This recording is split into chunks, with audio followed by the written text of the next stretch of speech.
Back for more, are you?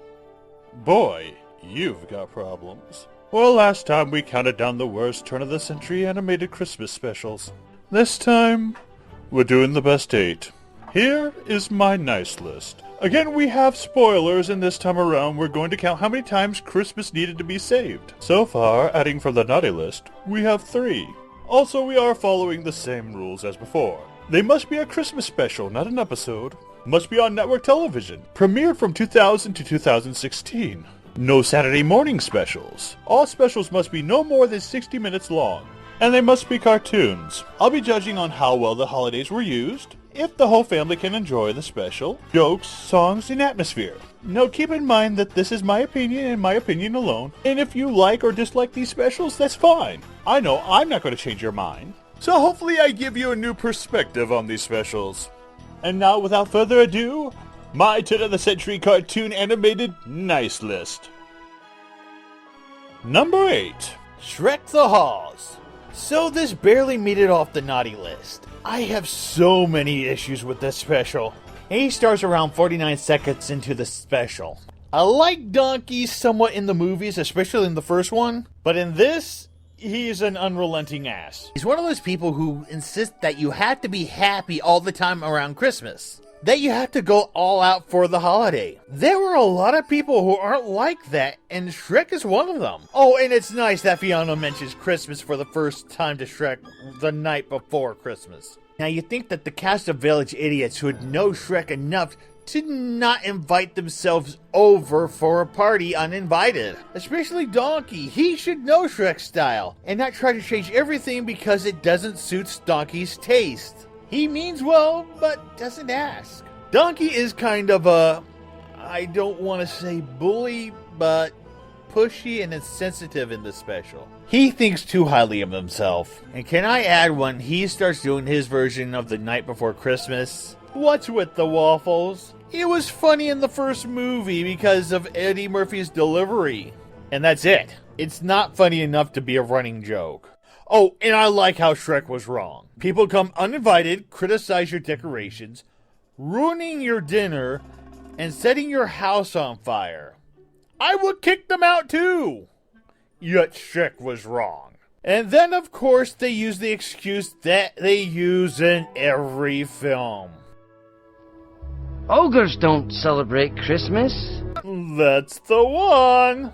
I'm hideous and disgusting. No princess would be in love with me. I can't get along with anyone because I'm an ogre. I don't fit in with your parents because I'm an ogre. I don't know how to raise children because I'm an ogre. I want to be left alone and go back into the old days because I'm an ogre. I don't understand Christmas because I'm an ogre. Every time, man. Every time. You can only use that scapegoat so many times. Shrek, buddy, you're getting predictable because you're an ogre. I do like how the way this special wraps up with how Donkey realizes he's wrong. You can't force your ideas of how you celebrate Christmas onto another person. Every person is going to celebrate Christmas differently. And just because somebody says you should do something because it's a tradition, doesn't necessarily mean it's your tradition. As much as I complained about this special, I still enjoy it. The stories without Donkey is fun. And some of the jokes were good too. But Donkey and the background characters, with the exception of Wolf, Dragon, and Puss in Boots, just get on your nerves most of the time. My happiest moments are when Pinocchio and Gingy are in pain. Sorry, but this is my spot. I never get the good spot, so I specifically called. Number 7. Merry Madagascar. Hey, look! David Schwimmer got some work. I remember watching the preview to the first Madagascar movie and thinking, this is the worst promo for a movie ever. And then the penguins show up. The movie itself is a bit overrated and made me really hate that Move It song. The Christmas special, I like. It's pretty fun and had a few laughs. Too bad they all came from King Julian. Unfortunately, it's another Ernest Saves Christmas movie. But wait! At least this time it's different. Well, different after they meet the little girl. The conflict with the penguins and Santa's reindeer are fun, and I love King Julian in this. Hey, why don't you give one to your girlfriend Amelia over there? I bet she'd like it. No, she's not my girlfriend. I don't want to. Okay, fine, I'll do it. Just keep your chubby hands off. Oh my god! I just realized that this and How Murray Saves Christmas almost have the exact same plot device. Santa gets amnesia and now someone has to save Christmas. Apparently, who better than a Stiller? If you can't get Jerry, you can always get his kid. This is a huge coincidence. Fortunately, Merry Madagascar came out first, and it's funnier and made the best use of Santa. It was a lot more clever. And they didn't pad the story with songs that didn't have to be there. Sorry, Jerry, but your kid just beat you. Dash away, boys! Dash away! Number 6. I Want a Dog for Christmas, Charlie Brown. This special is a mixed bag for me. It's one joke after another, and the writing is solid. I really like the idea of the focus being on Rerun, a really underutilized characters in the Peanuts comics until 1996. That is when Peanuts creator Charles Schultz started to develop new ideas for the strip. Rerun's gimmick was riding on the back of his mom's bike for most of his lifespan. Yesterday we only hit 4 parked cars. Over hill, over dale.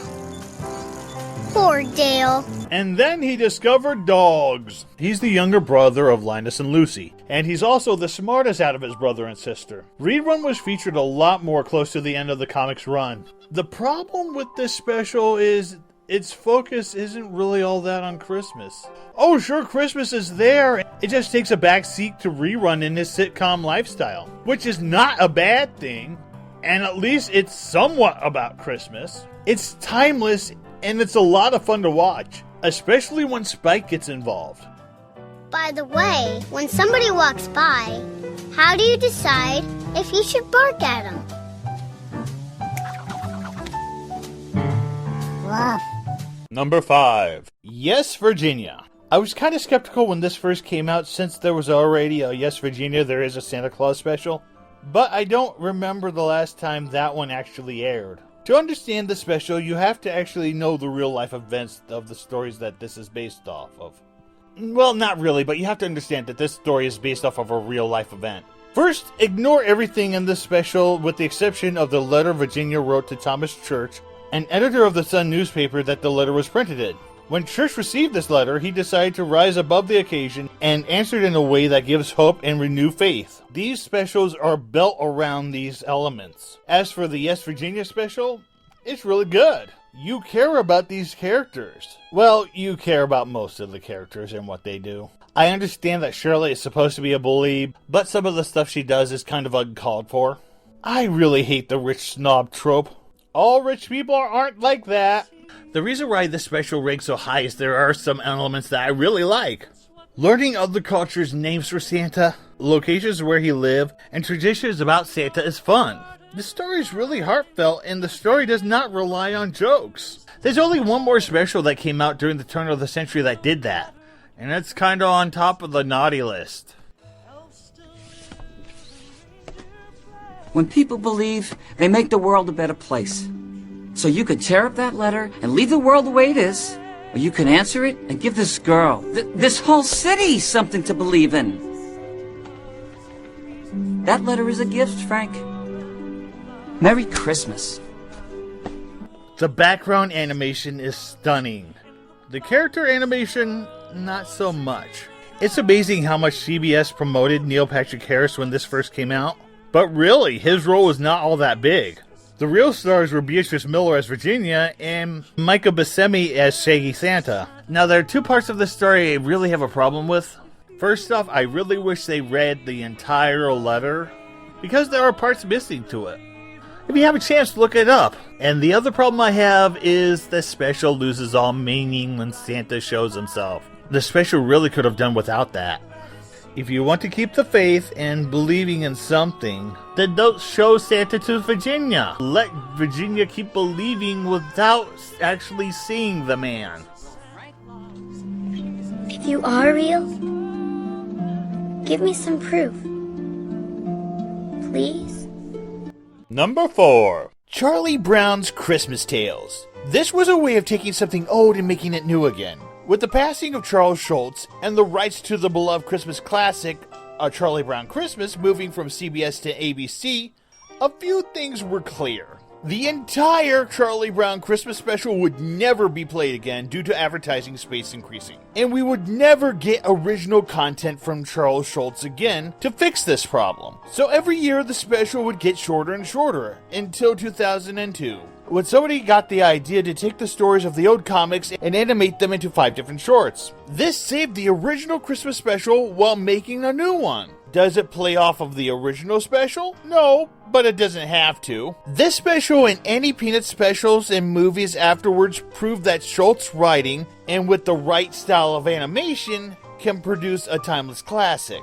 And that is what this is. Each group of stories are charming and it shows each character's strength. And here's a list from my favorites to the least favorites of each of those stories. Merry Christmas from Charlie Brown. It's the best and by far have the great payoffs for each joke. Even though the focus is supposed to be on Charlie Brown, it's Sally that steals this group of jokes. Season's Greetings from Sally. I love this one. You get to see Charlie Brown playing the role of Big Brother. He plays along almost sarcastically when Sally brings up Samantha Claus, and during the whole Christmas tree fight between Sally and the ugly kid, that is what they called him. Charlie Brown pretty much doesn't care and leaves because he doesn't want to get involved. Yuletime Greetings from Linus. This one starts out slow and then picks up with one of my favorite stories with the little girl who shall not be named. Linus has a fascination with this girl he does not know anything about. It's cute. Happy Holidays from Snoopy. As much as I like Snoopy, this is not my favorite. It's good and makes a good use out of Snoopy. The other shorts are so much stronger. The best part is really this joke. There's a stocking cap coming up the street. Peace on Earth from Lucy. Yeah, this is the weakest out of the bunch, and with good reason. It's Lucy. I know she isn't supposed to be likable, but she is supposed to be funny. And she can be, with the right environment. Unfortunately, the conversation with Charlie Brown is the only thing that works in this group. At this time of the year, I think we should put aside all our differences and try to be kind. Why does it have to be for just this time of the year? What are you, some kind of fanatic or something? The best two characters in this special are Linus and Sally, especially Sally with her one-liners. Unfortunately, tragedy hit this special in 2010. The Christmas before saw the airing of Disney's Prep and Landing, and then came the year of Betty White, when she appeared in SNL. So to capitalize on both the popularity of Prep and Landing and Betty White, Disney made a 7-minute short called Prep and Landing Operation Secret Santa. But where to put it on television? Instead of making 2 other shorts using cartoons from Pixar and Disney, you're Pixar and Disney for crying out loud! Prep and Landing Operation Secret Santa aired right after Charlie Brown Christmas, cutting 7 minutes out of Charlie Brown's Christmas Tales. This meant the Sally and Lucy portions of the special were cut for time. Luckily, this only lasted for 3 years, and the special is now back to normal. This special is a treat, and honestly, The Great Pumpkin, which is just as iconic as a Charlie Brown Christmas, should get the same treatment. It may be too late, unless Disney or someone decides to animate the show in a traditional animation, because the latest Flash animation version of Peanuts are just wonky.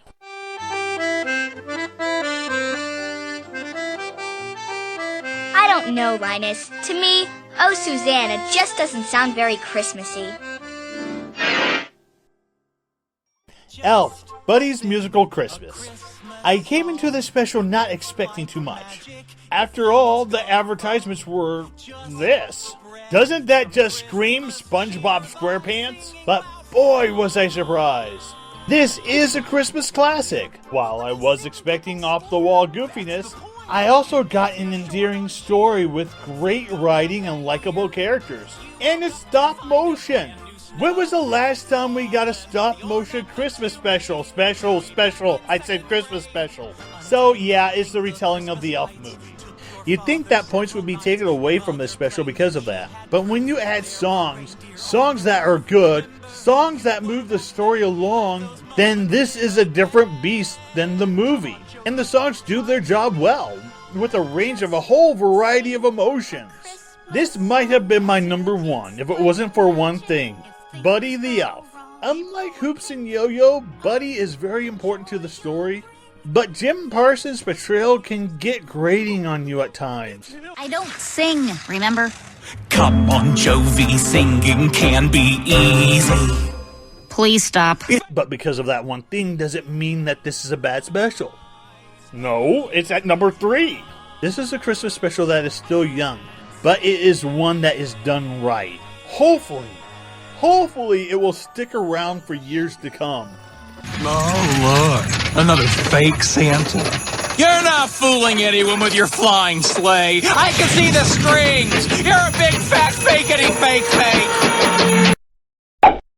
Number 2, Prep and Landing. I remember everyone was abuzz about this special when it first came out. Said it was the best Christmas special to come out in years. I was all set to watch the premiere, and then the snowstorm hit. And you know what happens to television when a storm hits? They cancel Christmas. Or preempt Prep and Landing for people who want to talk way too much about the weather. So I had to wait another year before I got to see this special, and it turns out everyone was right. This was the best Christmas special to come out in years. You gotta hand it to Disney. I may not like Toy Story That Time Forgot because it doesn't have to do with Christmas, and I didn't care about the main character. But it did have a creative concept, and I liked the plot. Prep and Landing has all this, as well as likable characters, and is about Christmas. Hi, Kim. Top of his class at Kringle Academy. Help here. It was a small class. Disney did a great job establishing what the prep elves do. They introduced concepts and had a relatable conflict, that being the elf Wayne's disappointment and depression. And you also have to add the sense of dread and suspense as well. You also get that magical feeling that Christmas brings that a lot of new specials lack. It doesn't rely on pop culture. It doesn't rely on trying to be cool or pads itself with songs. It does what Pixar and Disney does best, and that sets trends, not follow them. That is what makes Prep and Landing a timeless classic. Merry Christmas! A Christmas special. That's nice. Do you want to watch a Christmas special? You do? Oops. Honorable mentions. Happiness is a warm blanket, Charlie Brown. Oh, this is disappointing. Not the special, but the fact that this aired on the CW. The special is good, but it doesn't have anything to do with Christmas. It's your standard Peanuts special. But that Flash animation, though. Santa Baby. Yeah, the only reason why this isn't on the list is because I couldn't find a good copy of the special. Half the stuff I found from it is just some guy taping the special off of a television screen. Interestingly enough, this is Rankin Bass's last Christmas special they ever did. And you can kind of tell with the animation that this is their work. Now, I couldn't judge whether or not this was bad because the audio is so bad on these things. Miser Brothers Christmas.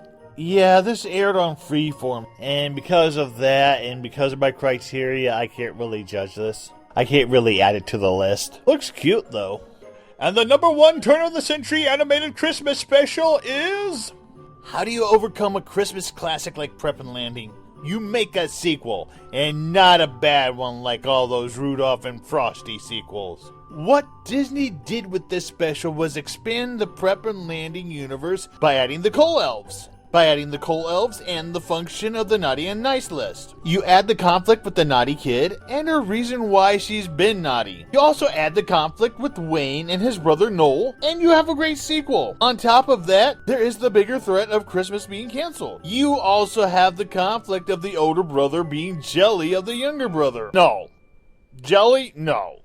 I died a little bit inside just by saying that. The conflict is quite relatable. I was going to post that I felt bad for Lanny because he was pretty much the third wheel in this special, but then I remembered that he was the catalyst for Wayne's jealousy because of Lanny turning his idolizing of Wayne towards Noel, and now Wayne feels that he has to try to outdo his younger brother. But Wayne doesn't realize that his brother also looks up to him, which is also the lesson the naughty kid learns as well. It's actually a pretty good lesson for all those older brothers and sisters who get jealous of our younger siblings because they take time and attention away from ourselves.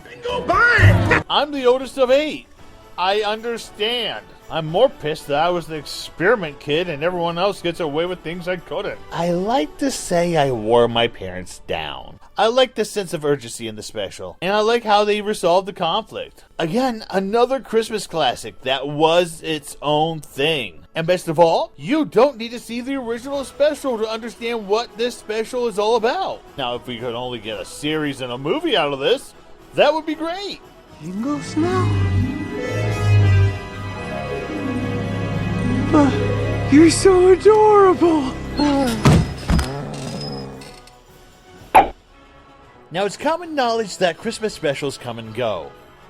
Heck, most of the DreamWorks ones are shown every other year, and on different channels.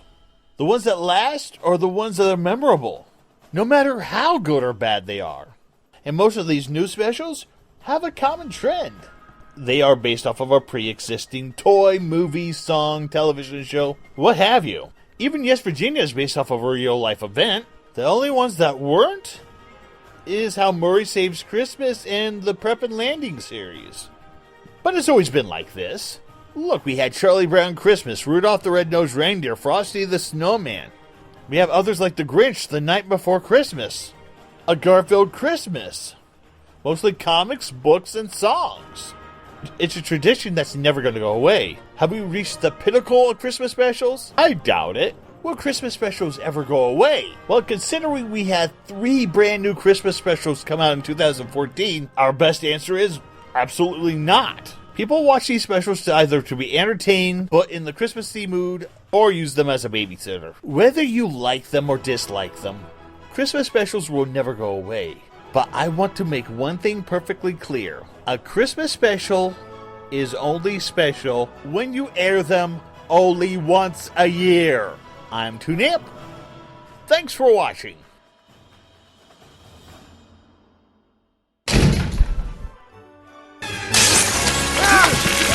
You just made the list! And when we went to the mall so I could ask Santa for a new one, Gabe just kept crying and crying and we had to leave.